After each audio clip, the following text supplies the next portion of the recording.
If you are in the accounting world, the ground is definitely shifting. Today we're going to talk about a huge evolution moving from being a bookkeeper to becoming an indispensable financial leader. Let's break down the exact roadmap to get there. So first things first, AI and automation. A lot of the repetitive stuff in bookkeeping and tax prep is being automated. And this isn't some sci-fi future that we are talking about. It's happening right now. So the real question is, how do you not just survive but actually strive with this change? You've really got a choice to make. So you can stay as a technician doing tasks that are becoming a commodity. And that role is all about looking backwards, recording what's already happened. And from a business owner's perspective, that often looks like cost. A leader is actually looking forward, and you can use the financial data to help shape the future, to create real value, and most importantly, create certainty for the business. That certainty is what clients will happily pay a premium for. Making this jump from a doer to a leader, it's all about a mindset shift. It's about seeing yourself differently. This isn't just about adding a new service, it's about fundamentally changing your professional identity, how you view yourself. You're not really in the numbers business anymore, you are in the business of trust.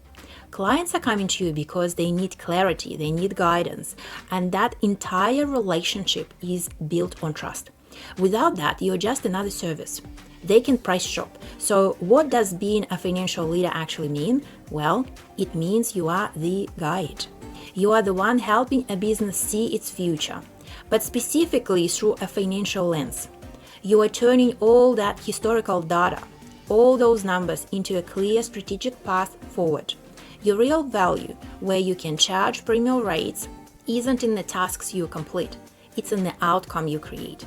Your job is to guide a client from where they are now, let's call it a point A, to where they desperately want to be, point B.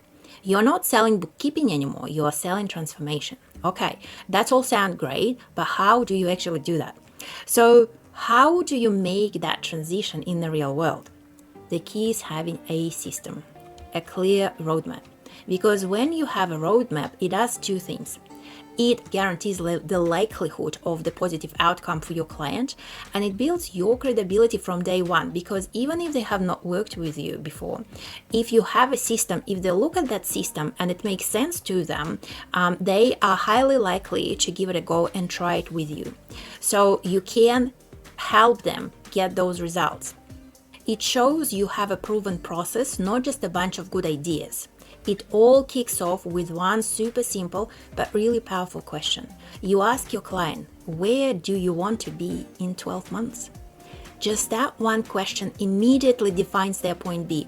It clarifies the goal and it shows you that gap that you are going to help them close. But it also shows them the gap that they currently have. So everything else we do flows from that answer. Once you know the destination, the next question is obvious. Okay, what are the most important priorities to get us there? And notice the wording you are asking them. You are facilitating. You are not telling them the answer. This is where their big dream gets translated into concrete, measurable actions and KPIs. Now, this is where things get real, right? So the next step is what resources, people, time, and money do you actually need?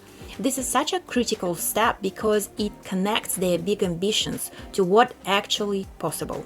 It makes sure the plan is actually achievable, and what's cool is that once you've got that clear strategy and a realistic capacity plan, well, steps after that all must fall into place, aligning their sales, their marketing, and their staffing plan. And it's not the guesswork anymore because it's based on, okay, what are we actually doing? What is the strategy? What are the resources that we need? So as a finance person, you can help that resource allocation so the money, the time, and people go into the tasks and places that are most required to get where the business wants to be, their point B. So you're just building out the operational plan that perfectly supports the main goal. And now for the final step, honestly, this is where you can create some massive value. So when you step back and look at the business model itself, is it really built for profit and growth? Sometimes a tiny tweak here, like a pricing change or focusing on a different type of customer, can have a gigantic impact on their bottom line. So you've got the framework, you see the path, but you might be thinking, this is great, but where on earth do I even begin? Let's get really practical. So let's talk about a simple, low-risk way to land your very first advisory client and start providing your value. Your goal for this first quarter is super simple. Get just one client. Don't even think about building a huge advisory practice yet, because it's very likely to make you feel like an imposter and you won't do anything. But if you just get one client who looks at the framework and thinks, okay, that makes sense, why don't we try it? Just pour all your energy into creating one amazing success story. That success will give you the confidence and the killer testimonial you need to get the next client. So what does that first project look like? 90 days is kind of a magic number. It's long enough for you to deliver real, tangible results, but it's short enough that it doesn't feel like a scary, massive commitment for the client.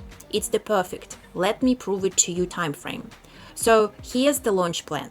Step by step, first go to your existing bookkeeping or tax clients, the people who already know and trust you. Offer them a 90-day project as a low-risk trial and focus everything on making that one project a huge and very visible success story. That brings me to one last really critical question for you. Before you go out and advise other businesses, you've got to turn the spotlight on your own. Ask yourself this: does my own business model work on the back of a napkin? Is it simple, clear, and profitable? Because if it is not, that's where you need to start. Get your own house in order and go out and build the incredible advisory practice you deserve.